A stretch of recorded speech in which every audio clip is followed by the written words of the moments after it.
Maqaa Abbaa, kan Ilmaa, kan Hafuura Qulqulluu, Waaqayyo tokkotti ni amannaa. Ameen. Bagaa tsooma raajotaatiin isin ga'e. Tsoomni raajotaa kun waan tsoomamuuf sababa mataasaa danda'ee waa hedduu of keessaa qaba. Tsoomiin kun tsooma Addaam jedhama. Tsooma Addaam waan jedhamuuf abbaan keenya Addaam seera Waaqayyoo cabsuudhaanii gennata keessaatii erga ba'ee booda haga waggaa 100tti boo'ee tsoomee Waaqayyoon kadhachaa ture. Waggaa 100 booda garuu yeroo inni boo'ee gaddee kadhatu Waaqayyo gaddasaas laguusaas ilaalee guyyaa 5 walakkaatti dhala keerraan dhaladhee tananii akka namaatti suuta guddadhee tananii cubburraatii kan hafate kan namni hojjetu hundumaa hojjedhee tananii si fayyisaa ulfina keetti si deebisaa jedhee waadaa seenee ture. Guyyaa 5 walakkaa jechuun akka lakkoomsa Waaqayyootti, akka lakkoomsa namaatti garuu waggaa 5,500 jechaadha. Guyyattii kana Addaam boo'ee tsoomee gaddee Waaqayyoon kadhachaa ture. Egaa Waaqayyos waan dubbateen gaabbu dubbiinsaa dhugaa inni ta'e guyyaa 5,500 kun garsa guddaarraatii haga duwwaatti haga zeerootti hirrachaa dhufee gaafa xumuramu Bitootessa 29 maaramee durbatti ergamaan Waaqayyoo misraachoo dubbatee jecha ergamaa kanaa ishinis fudhattee gooftaa keenya deesseetti. Kanaaf waadaan Addaam ni raawwate, abdiin Addaamitti fufe. Kanaaf tsoomii Addaam jedhama. Kan lammataa tsooma raajotaa jedhama. Raajonni akka gooftaan keenya dhufee dhalatee nu fayyisu sana fagootti arganii gammadanii raajii raajaa turaniiru. Kanneen keessaa Matsaafa Raajii Isaayaas boqonnaa 7 lakkoomsa 14 kaasnee gaafa laallu akkas jedha. Waaqayyoo saba isaatiif mallattoo fayyinaa ni laataa jedha. Mallattoo fayyinaa. Mallattoon fayyinaa kunis durbatu durbummaan ulfaa'ee durbummaadhaan da'ee durbummaadhaan jiraata. Inni isheen durbummaan ulfooftee deessu kun immoo Amaanu'el jedhama. Amaanu'el jechuun immoo Waaqayyo nu wajjin jira jechuudha jedhee fagootti argee raajii kana raajaa ture jechaadha. Egaa mallattoon addaadhaa durbi durbummaan ulfooftee durbummaan deessee durbummaan jiraachuudha kun mallattoo addaati. Kanaaf waa'ee isa kanaa fagootti argee abdachaa ture, gammadaa ture. Innis ta'e raajonni kan biraan. Ni lammaffaan raajamtii Isaayaas kuni Matsaafa Raajii isaatii boqonnaa 9 lakkoomsa 6 irratti ilmi nuu laatamee mucaan nuu dhalatee innis gorsaa jabaa abbaa nagaa mootii nagaa waaqa baraabaraati. Habooni waaqummaa isaas gatitti isaarra jira jedhee akkuma raaje. Dabalatas Matsaafa Raajii Isaayaas boqonnaa 11 irrattis hiddi dhala namaa fayyisu dukkana balleessee ifa laatu isee jalaatii mul'ataa jedhee akka raaje jechaadha.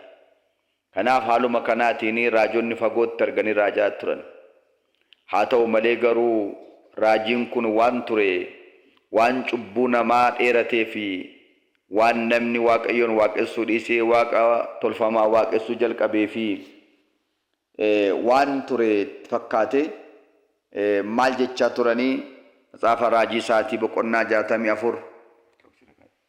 64 lakkoomsa 1 irratti maal taaya Waaqayyoo samii kana tarsaastee samii irraa yoo gadi buutee tulloonni haa urgufamanii warri of tuulanii Ahizaaboonni hormoonni immoo akka abiddi ciraa gubuutti haa gubatanii akka abiddi bishaan danfisuutti isaan haa danfifamanii haa gubatanii maal ta'a dhuftee yoo nu fayyiftee jedhanii bu'aa turan jechaadha.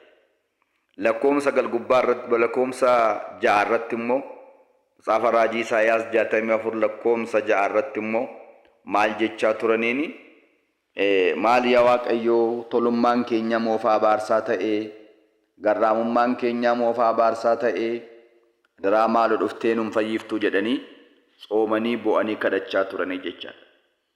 Egaa guyyichi hin geenye gaafa guyyichi jala ga'uudhaaf jedhu guyyaan 40 gaafa afu garuu mee kottaa hamma gaafa hin dhalatutti tsoomuu qabnaa jedhanii raajonni bara sana turanii wal waamanii walitti himanii tsoomuu jalqaban jechaadha.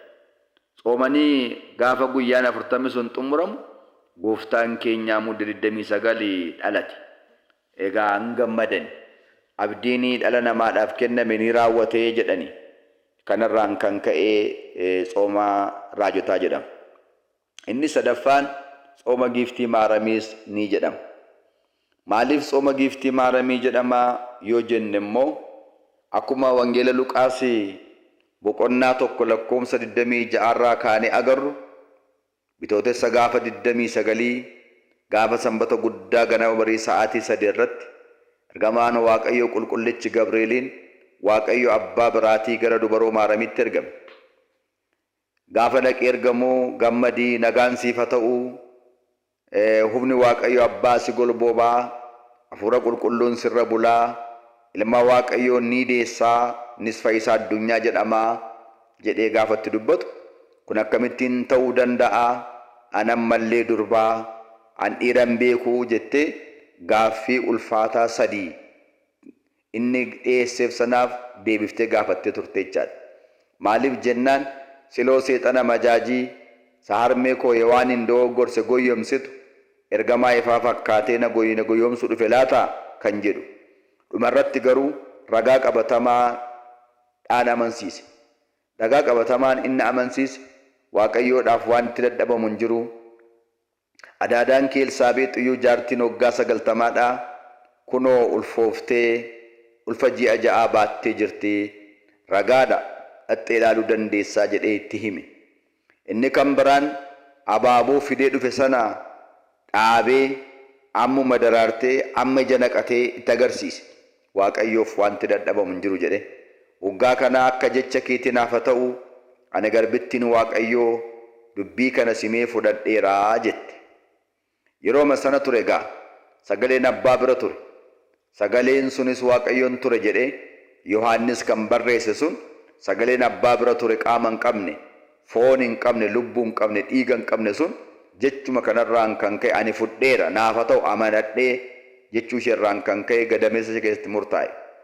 Gaafa kana dhageessu giiftii maaramiin akkamittiin anani mootii moototaa Waaqayyo jabaa guddaa abidda kana addunyaa kana akka tussee harka isaa keessatti baatu kana akkamittiin anani mucaan durbaa waggaa 15dhaa ulfaa'ee da'uu danda'a akkamittiin an garaatti baadha jettee erga yaaddee booda hangan gaafa da'utti tsoomuun narra jiraata jettee tsoomteetti. Hamma gaafa deemsutti tsoomaa waan turteef tsooma giiftii maaramii jedhamaa jechaadha. Inni arfaffaan maal jedhama? Tsooma Filiphoosis jedhama. Filiphoos jechuun barataa gooftaa keessaa isa tokkodha. Karaa kutaa biyya Afrikaa deemee lallabaa ture. Yeroo sana namoonni horma ta'anii maaliif dubbiima gooftaatti dubbatta jedhanii qabanii raatanii edda hidhanii booda ajjeesanii reeffa isaa gubuudhaaf jedhan. Waggaa kana barattoonni boo'anii Waaqayyoon kadhatan. Barattoonni isaa jaalalleen isaa warri ta'an jechaadha.